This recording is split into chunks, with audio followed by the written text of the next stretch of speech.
A Soldier's Homecoming Challenge. Sergeant Leah Matthews adjusted the strap of her duffel bag as she weaved through the throng of travelers at Denver International Airport. Her heart felt both heavy and light, a mix of emotion she had grown accustomed to during her 6-month deployment in Afghanistan. She had seen too much, lost too many, and learned more about resilience and human connection than she ever thought possible. But now, as she approached her gate for Flight 237 to Chicago, her thoughts turned to home. It wasn't just a place. It was her sanctuary, her family, her grounding force. Now boarding first class for Flight 237 to Chicago, the announcement crackled over the speakers, jolting Leah from her thoughts. She fished her boarding pass from her pocket, her eyes scanning it again. First class. She blinked in surprise. She couldn't recall booking such a luxury. Her ticket must have been upgraded. A gift, perhaps, for her military service. Leah stepped into the boarding line, her boots clunking softly against the polished floors. She was used to sidelong glances when she wore her uniform in public, but today the look seemed more curious than wary. As she approached the gate agent, the woman offered her a warm smile. "Thank you for your service, Sergeant Matthews," the agent said, scanning her ticket. Leah nodded, her chest swelling with gratitude for the acknowledgement. Stepping into the plane's cabin, the plush first-class seats and polished interior were a stark contrast to the harsh realities of her recent deployment. The flight attendant greeted her warmly, directing her to Seat 2A. Leah stowed her backpack, settled into the seat, and allowed herself a rare moment of indulgence in the spacious comfort. As other passengers began boarding, Leah gazed out the window. The rhythmic movements of the ground crew and the faint hum of the jet engines were oddly soothing. She thought of her younger brother, Tyler, who had always idolized her. She smiled at the thought of surprising him at home. "Excuse me," a sharp voice broke through her reverie. Leah turned to see a man in his 50s standing in the aisle, his tailored suit immaculate, his expression one of barely disguised irritation. His gaze flicked to her uniform, then back to her face. "I believe you're in my seat." Leah frowned and checked her boarding pass again. "I don't think so, sir. This is 2A, and it's my assigned seat." The man's lips pressed into a thin line. "This is first class," he emphasized, as though her very presence violated some unspoken rule. "Are you sure there hasn't been a mistake?" Leah inhaled deeply, keeping her voice calm. "No mistake. This is my seat." She held out her boarding pass. The man snatched it, scrutinizing it, as if expecting to find a forgery. His face flushed with annoyance. But before he could speak again, a flight attendant approached. "Is there a problem?" she asked, her professional smile unwavering. "This person," the man began, his voice rising, "claims to have a first-class ticket. There must be some mix-up." The flight attendant examined Leah's ticket, then turned back to the man. "Everything appears to be in order. Sergeant Matthews is assigned to this seat." The man's face darkened. "I paid a lot for my ticket, and I expect—" "Sir," the flight attendant interrupted, her tone firm. "Sergeant Matthews has a valid ticket. I'll need you to find your seat so we can prepare for takeoff." The man huffed, his glare sweeping over Leah before he stomped off. Leah's hands clenched tightly around the armrests as she tried to steady her breathing. She was no stranger to prejudice or ignorance, but the sting of such moments never dulled. "Are you all right?" the flight attendant asked gently. Leah nodded. "I'm fine. Thank you." As the plane took off, Leah leaned back in her seat, staring out the window at the disappearing runway. Her thoughts drifted to the man's outburst. Why did some people still see her uniform and not the person wearing it? She had fought for freedoms that allowed people like him to live comfortably, yet she was still subject to doubt and disdain. Midway through the flight, Leah retrieved a small notebook from her backpack. Writing had always been her refuge, a way to process the chaos in her mind.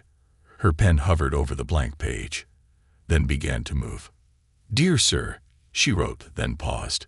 What could she say to someone who had dismissed her so easily? She took a deep breath and continued. I understand that first impressions can sometimes mislead us. I'd like to tell you a bit about myself. Leah recounted her decision to join the military, the rigorous training, the camaraderie she'd found with soldiers from every background imaginable. She wrote about the sacrifices she and her comrades had made, about the beauty and heartbreak of serving in a war-torn country. She hoped that sharing her story might plant a seed of understanding. Lost in her thoughts, Leah didn't notice the man from earlier glancing at her from his seat across the aisle. His expression had softened, though it still bore traces of discomfort. When turbulence jolted the plane, a gasp rippled through the cabin. Leah instinctively scanned her surroundings. Across the aisle, an elderly woman gripped her armrests, her face pale with fear. It's okay, Leah said softly, leaning toward her. Just a bit of turbulence. Deep breaths. The woman nodded, her knuckles white as she clung to her seat. Leah continued to reassure her own voice calm despite the rocking plane. Gradually, the woman's breathing steadied. As the plane leveled, Leah glanced at the man again. This time, their eyes met. He looked away quickly, but not before she caught a flicker of something. Remorse, perhaps. Leah returned to her letter, her pen moving with renewed purpose. She ended with an invitation for dialogue, folding the letter neatly and tucking it into an envelope. As the plane began its descent, she resolved to deliver it to him before they disembarked. For Leah, this wasn't just about addressing a personal slight. It was about bridging divides, about showing that understanding could transform even the most unkind moments. This was a fight she could win, not with weapons, but with words. Bridging the divide. The plane began its steady descent toward Chicago, the captain's voice crackling over the intercom to announce their approach. The sun was setting, casting a golden glow over the clouds outside Leah's window. She folded her letter into the envelope with deliberate care, sealing it with a quiet resolve. This wasn't just about addressing the man's outburst earlier. It was an opportunity to turn an uncomfortable moment into a meaningful one. As passengers unbuckled their seatbelts and began collecting their belongings, Leah spotted the man standing a few rows ahead, his back turned to her as he reached into the overhead bin. His movements were jerky, his posture tense. She hesitated for a moment, clutching the envelope, before taking a deep breath and making her way down the narrow aisle. "Excuse me, sir," she said, her voice calm but firm. The man turned, his expression flickering between confusion and irritation. His eyes settled on Leah's uniform again, and his jaw tightened slightly. "Yes," he said curtly. Leah held out the envelope. "I wanted to give you this." He stared at it, suspicion etched across his face. "What is it?" "It's a letter," Leah explained. "I thought it might help us understand each other better." The man hesitated, his gaze shifting between her face and the envelope. Finally, with a reluctant sigh, he took it. "Thank you," he muttered, though his tone lacked any real gratitude. Leah gave him a polite nod and moved past him, stepping into the terminal. The familiar sounds of bustling travelers and rolling luggage greeted her, but she barely noticed. Her mind was still on the letter, and what, if anything, it might spark in the man who had questioned her right to be in first class. Leah's focus shifted as she reached the baggage claim. A mother with a toddler balanced on her hip stood nearby, the child pointing excitedly at Leah's uniform. "Mommy, look, a real soldier," the child exclaimed, his small voice carrying over the hum of the airport. The mother smiled apologetically. "I'm sorry, he's just very curious." Leah knelt down to the child's level, a warm smile spreading across her face. "It's okay. Hi there, little man. What's your name?" "Ely," the boy said shyly, his eyes wide with awe. "Did you fight bad guys?" Leah chuckled softly. "Sometimes, yes, but mostly, I helped people." "Wow." Ely's face lit up with admiration. "I want to help people too." "Well, that's a very brave thing to want to do," Leah said, ruffling his hair gently. The mother mouthed a silent thank you as Leah straightened up and returned to her spot by the carousel. Moments like these reminded her of why she'd chosen this path in life. The sacrifices, the challenges, they were all worth it if they inspired others to see the value in courage and compassion. As Leah waited for her bag, she felt a presence behind her. Turning, she saw the man from the plane, his expression unreadable. He held the envelope in his hand, the flap torn open. "I read your letter," he said abruptly. Leah blinked, caught off guard. "Oh," she said, "I wasn't expecting you to read it so soon." He shifted uncomfortably, rubbing the back of his neck. "I couldn't help myself. I owe you an apology." Leah tilted her head, studying him. He looked genuinely remorseful, though there was a guardedness in his demeanor that hinted at lingering discomfort. "You don't have to apologize," she said gently, "but I appreciate that you're willing to have this conversation." The man exhaled sharply, his shoulders sagging slightly. "My name is David," he said, extending a hand. "David Carlson." "Sergeant Leah Matthews," she replied, shaking his hand firmly. For a moment, they stood in awkward silence, the bustle of the terminal swirling around them. Then David cleared his throat, his voice low and hesitant. "I lost my brother in Afghanistan 2 years ago. He was a soldier, too." Leah's breath caught. "I'm so sorry for your loss," she said, her voice soft with empathy. "That kind of pain never really goes away." David nodded, his eyes misting slightly. "When I saw you on the plane, I don't know, I guess I just felt angry. It didn't make sense, but it was like seeing you there brought everything back. The grief, the questions I'll never have answers to." Leah placed a hand on his arm, her touch gentle but steady. "Grief doesn't always make sense. It hits us in ways we don't expect.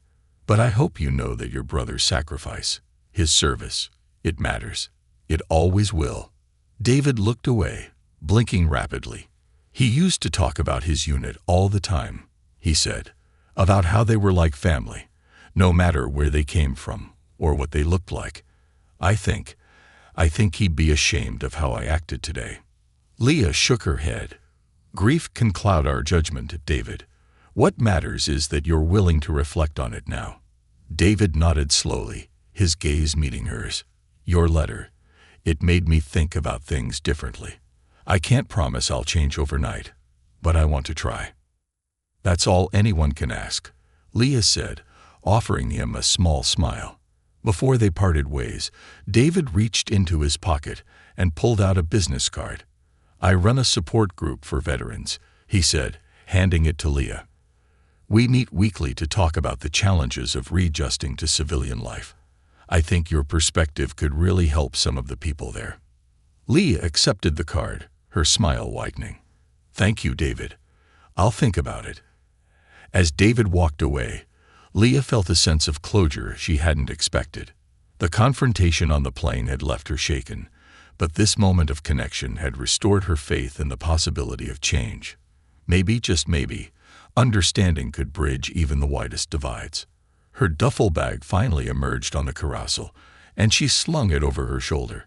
With a renewed sense of purpose, she stepped out into the crisp Chicago air, ready to face whatever came next. A chance for redemption. As Leah stepped out into the Chicago afternoon, the bustling terminal behind her, the weight of her duffel bag felt both familiar and grounding. The interaction with David on the plane and at baggage claim lingered in her mind, a strange cocktail of emotions swirling within her. Pride in her ability to remain composed, sorrow for David's loss, and a cautious hope for change. She scanned the crowd for her family, but they weren't there yet. Traffic in Chicago was notoriously unpredictable, and she had expected a bit of a wait. With an hour to spare, she decided to find a quiet spot to sit and collect her thoughts. The airport's terminal was buzzing with activity. Business travelers rushing to catch flights, families wrangling children, and weary passengers looking for their next connection. As Leah settled into a seat near a coffee shop, she couldn't help but replay the events of the day. Her encounter with David had shifted something in her perspective. While his initial behavior had stung, it was clear that his actions were rooted in pain. The loss of his brother had left scars, and Leah understood scars, both physical and emotional, all too well. Her thoughts were interrupted by a familiar voice. Sergeant Matthews. Leah turned, surprised to see David standing there, his carry-on bag slung over one shoulder. His face was no longer hard with tension, but carried an expression of hesitance, as though he wasn't entirely sure he was welcome. "David," she said, sitting up straighter, "what brings you back here?" He gestured vaguely toward the coffee shop. "I figured I'd grab a cup before heading to my hotel. I didn't expect to see you again." Leah offered him a polite smile. "Well, here I am." David shifted awkwardly. "Would you mind if I joined you? I've been thinking about what we talked about earlier, and I have some questions, if you don't mind." Leah gestured to the empty seat across from her. "Go ahead." As David sat down, he placed his coffee cup on the table and fidgeted with the lid. "I've been going to this veterans support group for a while now," he began, his tone careful. "I started it after Jack died. It was my way of trying to make sense of things, to honor him. But I think I've been doing it all wrong." Leah raised an eyebrow, intrigued.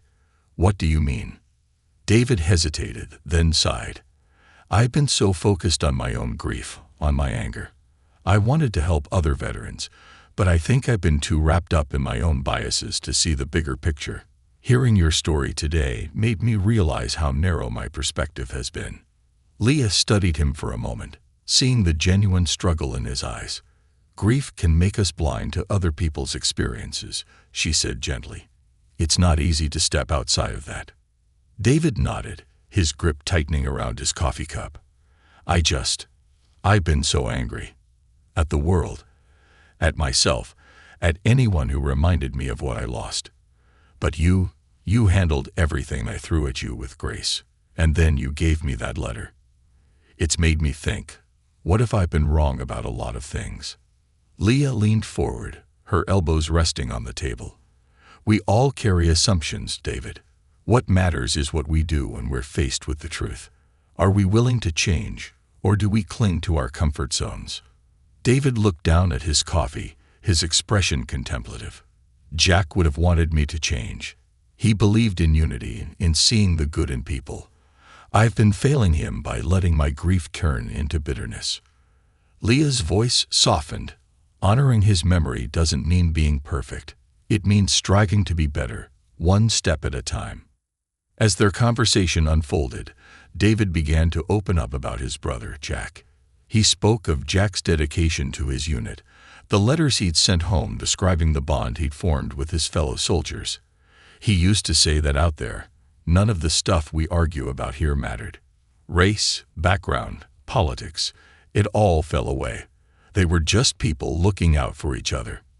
Leah smiled, a bittersweet feeling washing over her. That's exactly how it is. When you're in the thick of it, you realize how little those divisions matter. It's about survival, about trust. David nodded. "I think I forgot that.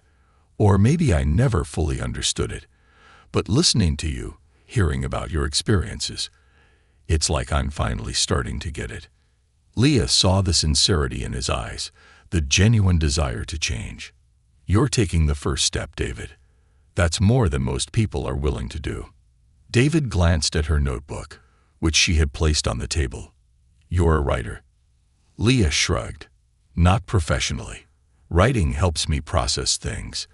It's been a lifeline, especially after tough deployments." David's expression shifted, curiosity replacing hesitation. "Do you ever share your writing?" Leah hesitated, then nodded. "Sometimes. I've written a few pieces for military publications, mostly about the bonds we form out there and the challenges of reintegration. It's important to tell those stories, to remind people of the humanity behind the uniform." David leaned back, a thoughtful look on his face. "Maybe that's what my group needs. More stories like yours. Voices that challenge us to see beyond our own experiences." Leah considered his words, then gave him a small nod. "I'd be willing to come speak to your group sometime." if you think it would help." David's face lit up with a mixture of relief and gratitude. That would mean a lot. To me and to them. Their conversation continued for nearly an hour, the initial awkwardness fading as they found common ground. By the time David stood to leave, there was a sense of resolution between them, a mutual understanding that had been forged through honesty and vulnerability. As David reached for his bag, he turned back to Leah, his expression serious. "Thank you, Sergeant Matthews, for your service, for your patience, and for giving me the chance to do better." Leah smiled, standing to shake his hand. "Thank you, David, for being willing to listen and learn. That's where change starts." As he walked away, Leah felt a sense of peace settle over her. The day had been unexpected in so many ways, but it had also been deeply rewarding. It was a reminder that even the most difficult encounters could lead to something meaningful. She glanced at her watch. Her family would be arriving soon, and she couldn't wait to see them. But for now, she took a moment to reflect, her thoughts filled with hope for the possibilities that lay ahead. For herself, for David, and for the connections that could bridge even the widest divides. Reflections of home and the weight of service. Leah stepped out of the airport's revolving doors into the brisk Chicago air. Her family's car hadn't arrived yet, but the wait didn't bother her. The city smelled like home. Faint traces of hot dogs from street vendors, exhaust fumes from taxis, and the sharp winter air rolling in from the lake. After 6 months in Afghanistan, these familiar scents felt like a balm to her weary soul. Her phone buzzed, and she pulled it out of her pocket. A text from her mother flashed on the screen. "Traffic is insane. We're about 20 minutes away. Can't wait to see you. Love you." Leah smiled, sliding the phone back into her pocket. She scanned the bustling sidewalk and found an empty bench just off to the side of the main pickup area. She sat down, resting her duffel bag at her feet. The weight of the day pressed against her chest. David's apology, their unexpected conversation, and the emotions it had stirred within her. It wasn't the first time someone had judged her by her appearance or underestimated her because of her uniform, but it was the first time someone had made such a public effort to reconcile. It felt significant, almost symbolic, as though it represented a broader hope for understanding in a fractured world. As she sat there, Leah's thoughts drifted to her childhood. She remembered how her decision to join the military had initially shocked her family. Her mother, ever protective, had begged her to reconsider. "Leah, you're so smart. You could go to college, start a business, do anything you want. Why the military?" her mother had asked, her voice tinged with worry. Leah had struggled to put her reasons into words back then. She hadn't known how to explain the pull she felt toward service, the desire to be part of something bigger than herself, to make a difference in the world. It wasn't until her first deployment that she truly understood it herself. Out there, in the heat of the desert, surrounded by soldiers who had become like family, she found her purpose. The sound of laughter drew Leah's attention. A little girl in a bright pink coat was skipping down the sidewalk, her father trailing behind her with a suitcase. The girl's joy was infectious, and Leah found herself smiling. Moments like these, ordinary, everyday joys, were what she had fought to protect.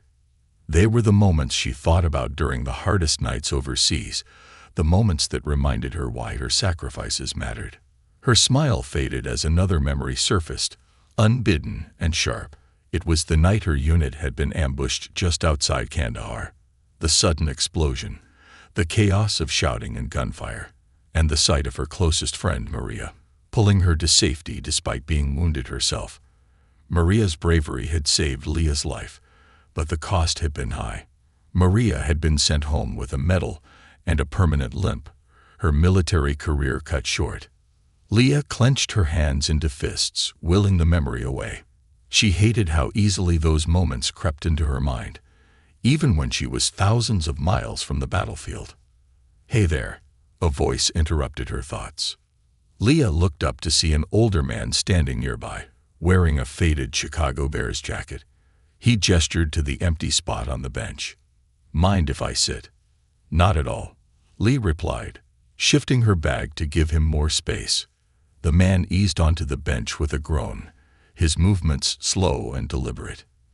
He glanced at her uniform, his expression softening. "Army." "Yes, sir," Leah said. "Just got back from Afghanistan." The man nodded, his face lined with something between pride and sadness. "I was Navy," he said, tapping his chest. "Vietnam. It's good to see young folks still stepping up." "Thank you for your service," Leah said, her voice earnest. The man waved her off. It was a long time ago. Different war, same struggles. He paused, studying her face. "You holding up okay?" Leah hesitated. It was a question that cut deeper than most people realized. "I'm managing," she said finally. "Some days are harder than others." The man nodded knowingly. "It doesn't go away, you know. The things you see, the things you carry, they stay with you. But you learn how to live with them." His words struck a chord with Leah. She thought about the letter she'd written to David, about her own attempts to process the complexities of her service through writing. "I've been trying to focus on the good moments," she said. "The connections we make out there, the lives we're able to touch." The man smiled, a glimmer of approval in his eyes. "That's the right way to do it. Focus on the good. It's what gets you through." The sound of a car horn pulled Leah's attention. She turned to see her family's car pulling up to the curb, her younger brother Tyler waving frantically from the back seat. Her heart leaped at the sight of them. "That your ride?" the man asked, a hint of amusement in his voice. "Yeah," Leah said, standing and grabbing her bag. "It was nice talking to you." "Likewise," the man said, giving her a nod. "Welcome home, soldier." Leah offered him a genuine smile before heading toward the car. The moment her mother stepped out and wrapped her in a tight hug, Leah felt the tension of the day melt away. Her father and Tyler joined in, their laughter and chatter filling the air. "You look so good, sweetheart," her mother said, brushing a strand of hair out of Leah's face. "We've missed you so much." "I missed you too," Leah said, her voice thick with emotion. She hugged her brother tightly, ruffling his hair like she always used to. "Hey, Ty, keeping out of trouble?" "Not really," Tyler said with a grin. "But I missed you, so that counts for something, right?" Leah laughed, a sound that felt foreign after so many months. It was a sound of pure joy, of relief, of being home. As they drove through the city, Leah's family peppered her with questions about her time overseas. She answered as much as she could, skirting around the harder details. The warmth of their curiosity and love was a comfort, but it also reminded her of the distance between their world and the one she had just left behind. When they pulled into the driveway of their modest home, Leah saw the banner hanging across the porch. "Well, see Omni home, Sergi and Matthews." Balloons in red, white, and blue bobbed gently in the breeze, and the sight brought a lump to her throat. "Surprise," her family chorused as they stepped out of the car. Leah's father wrapped an arm around her shoulders. "We're so proud of you, kiddo." "Thanks, Dad," Leah said, blinking back tears. "It's good to be home."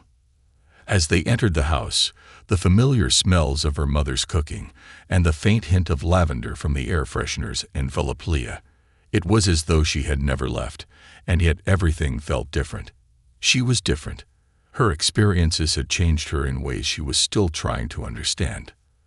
That night, as Leah lay in her childhood bed staring at the ceiling, she thought about the man on the plane, about the veteran on the bench, and about the connection she had made and lost during her service. She realized that her journey was far from over.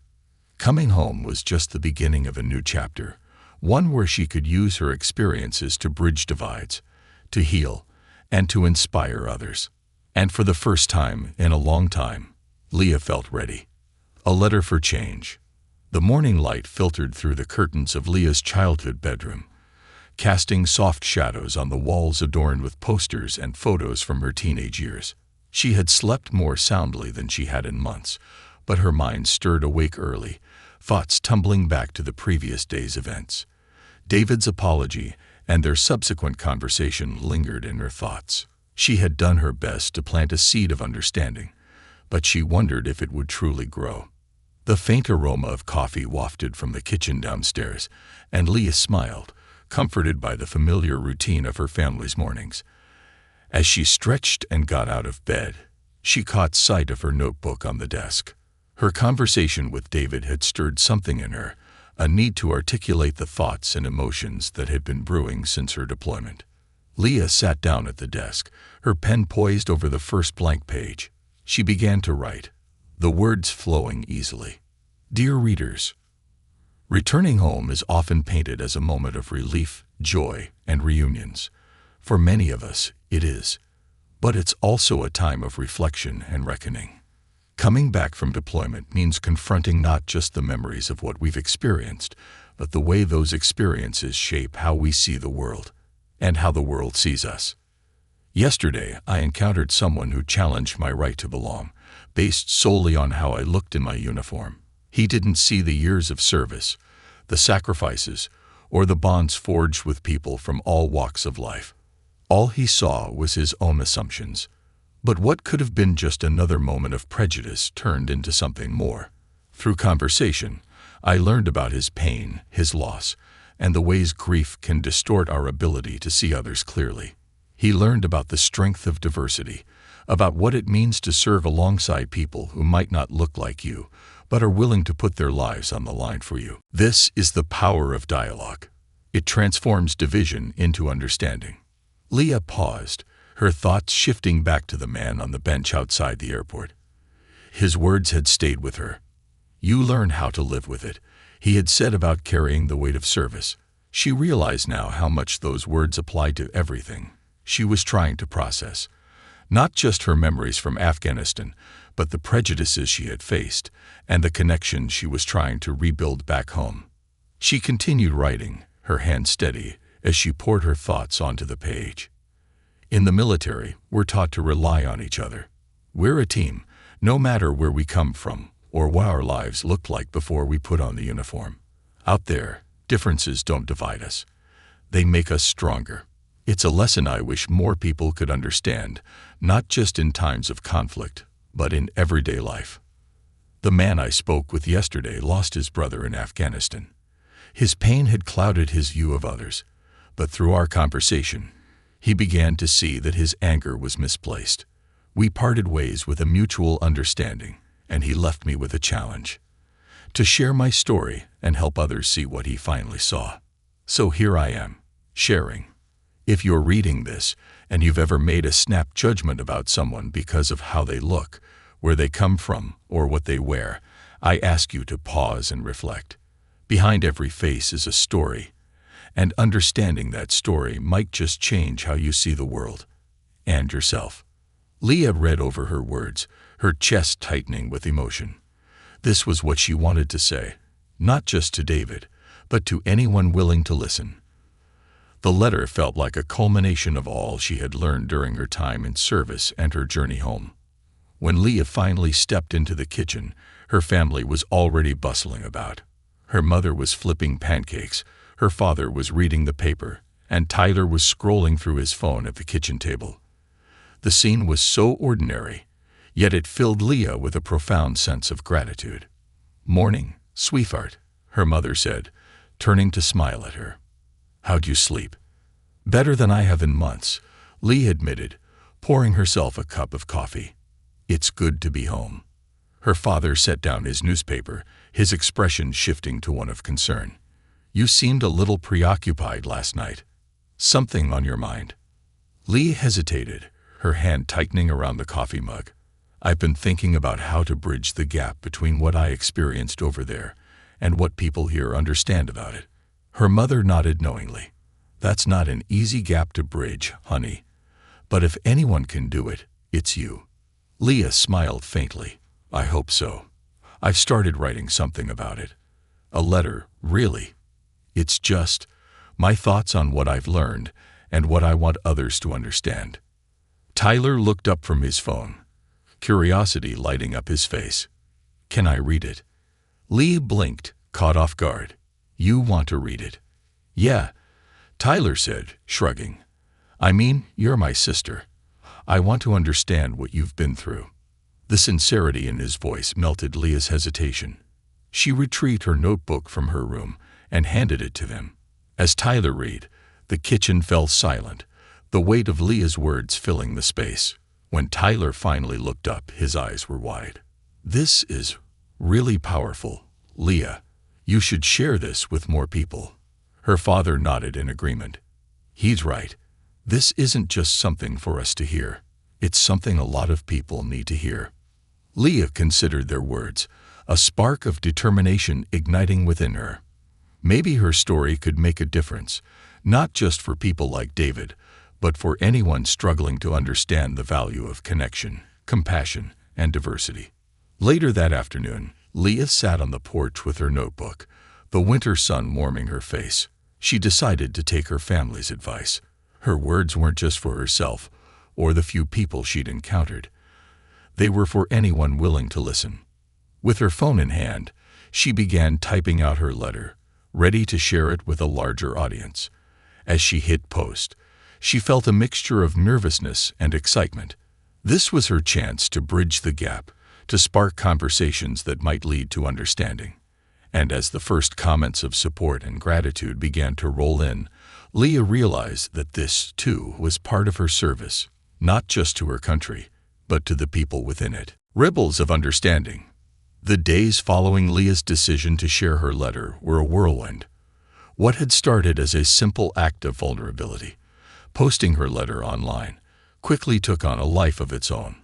The response was overwhelming.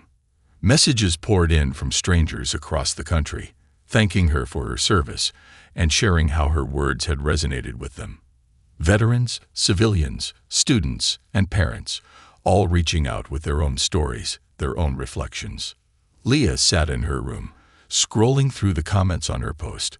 One in particular caught her attention. "As a veteran myself, I've struggled to explain to my family what it feels like to serve and come home. Your letter put into words everything I felt but couldn't express.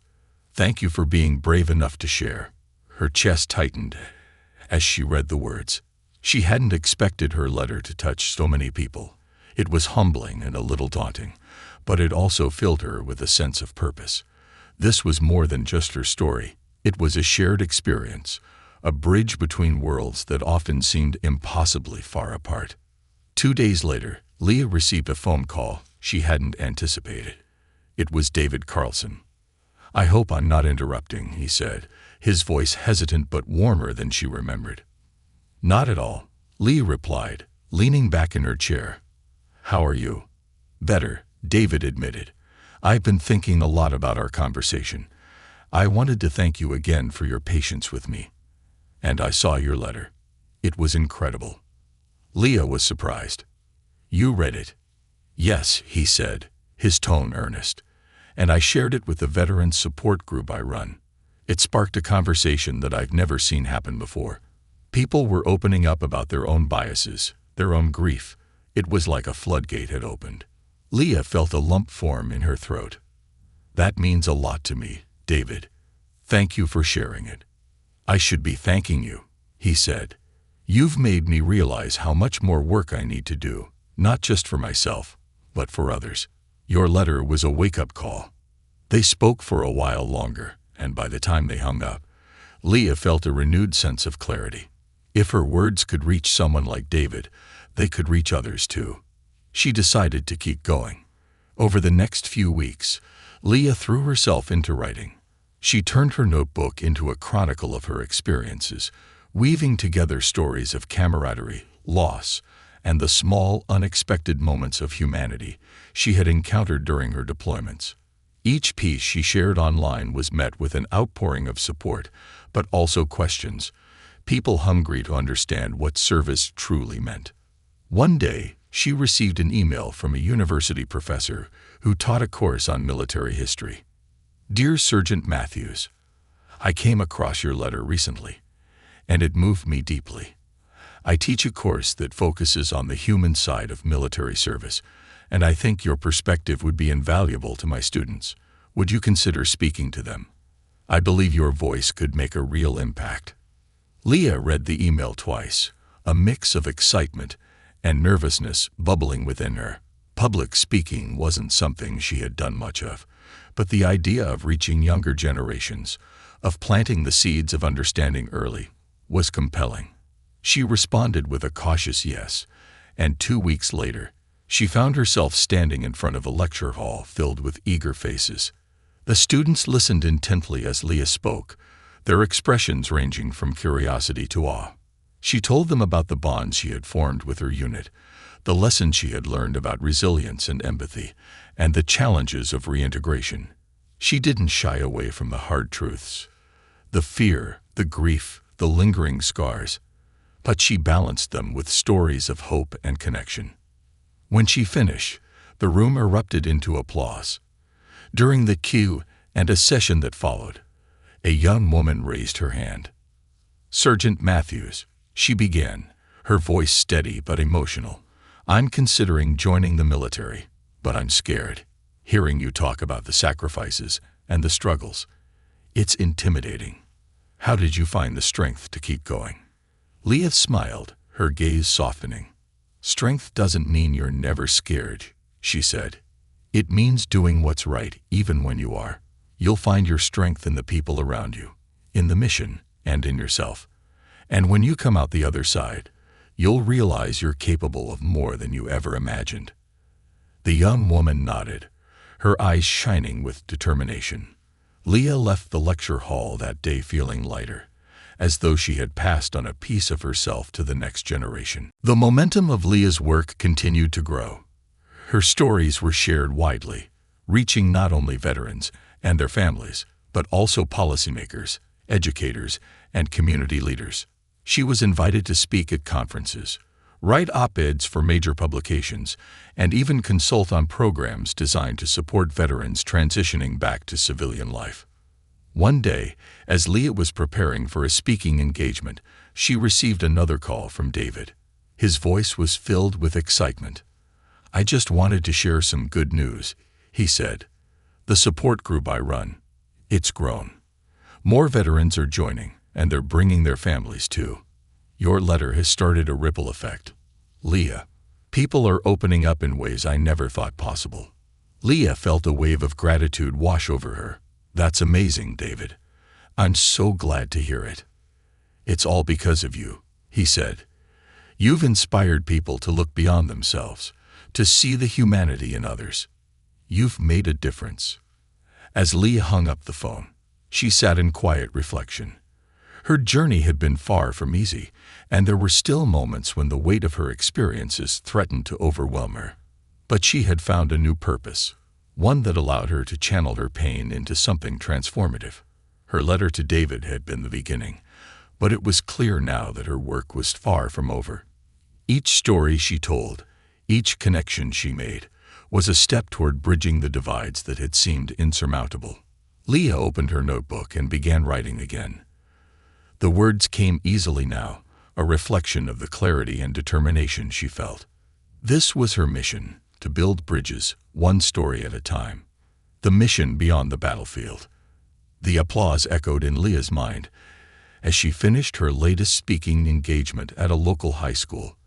The energy of the room, the eager faces of students soaking in her stories, and the heartfelt questions afterward were becoming familiar, yet they never lost their impact. Every time she stepped onto a stage, she felt a little closer to the purpose she had discovered, a purpose she hadn't realized was waiting for her when she returned home. As Leah packed her materials into her bag, a teacher approached her, a warm smile on her face. "You've really made a difference here today," the teacher said. "I've seen students inspired before, but this felt different. You didn't just tell them about your experiences, you showed them the value of empathy and understanding." Leah smiled, gratitude swelling in her chest. "Thank you. I think it's important for people to see the person behind the uniform. We all have stories worth sharing." The teacher nodded, her expression thoughtful. "It's rare to meet someone who can turn hardship into hope the way you have. Keep doing what you're doing. The world needs more of it." As Leah drove home that evening, her phone buzzed with a notification. Another email, another invitation to speak, another opportunity to make an impact. She chuckled softly to herself. When she first wrote that letter to David on the plane, she had no idea it would lead to this. What started as a small act of personal expression had turned into something far greater, a movement of understanding. When she arrived home, her family greeted her with the warmth that had become her anchor. Her mother had made her favorite meal, and her younger brother, Tyler, was already waiting to tell her about his latest school project, a tribute to military service members inspired by her stories. "Ty, you didn't have to do that," Leah said, ruffling his hair affectionately. "I wanted to," Tyler said with a grin. "You've been showing everyone how important it is to understand what soldiers go through. I thought I'd do my part." Her father clapped her on the shoulder. "You've inspired all of us, Leah. You should be proud." "I am," Leah said, her voice soft but steady. "But I'm also grateful. I couldn't have done any of this without you all supporting me." Later that night, Leah sat on the porch with her notebook. The cool evening air was refreshing, and the stars above seemed brighter than she remembered. She opened the book to a blank page and began to write. Not a letter this time, but a reflection on the journey she had taken since stepping off that plane weeks ago. "When I first came home, I thought my service was behind me. I believed that my mission had ended when I left the battlefield. But I've come to realize that the real mission begins when you come home. It's about bridging the gaps between veterans and civilians, between understanding and ignorance, between who you were and who you are becoming. Every person I've met, every story I've shared, has taught me something new about the power of connection. We are all more alike than we are different, and when we take the time to listen, to truly see each other, we find that our shared humanity is stronger than any divide. My uniform may no longer be my everyday attire, but the values it represents, courage, service, unity, are still my guiding principles. I've learned that serving doesn't stop when you leave the military. It evolves, becoming a lifelong commitment to building bridges, one story at a time." As Leah finished writing, she leaned back in her chair, a deep sense of peace settling over her. She knew her journey wasn't over. There were more stories to tell, more hearts to reach, more bridges to build. But for now, she allowed herself a moment to appreciate how far she had come. Her phone buzzed again. This time, it was a text from David. "Just wanted to share. The group meeting tonight was incredible. Your stories keep inspiring us. I think, Jack, we've been proud of what we're doing. Thank you, Leah, for starting all of this." Leah smiled as she typed back. "It's not just me, David. It's all of us together. Thank you for taking this journey with me." As she sat there under the stars, surrounded by the love of her family and the quiet strength of her own resolve, Leah realized that the seed she had planted had begun to grow. And though the road ahead was long, she was ready to walk it, step by step, story by story, carrying the lessons of her service into a world that needed them. Because the mission never truly ends, it simply changes form, from defending freedom on the battlefield to fostering understanding in the hearts and minds of others, and Leah Matthews was ready to serve.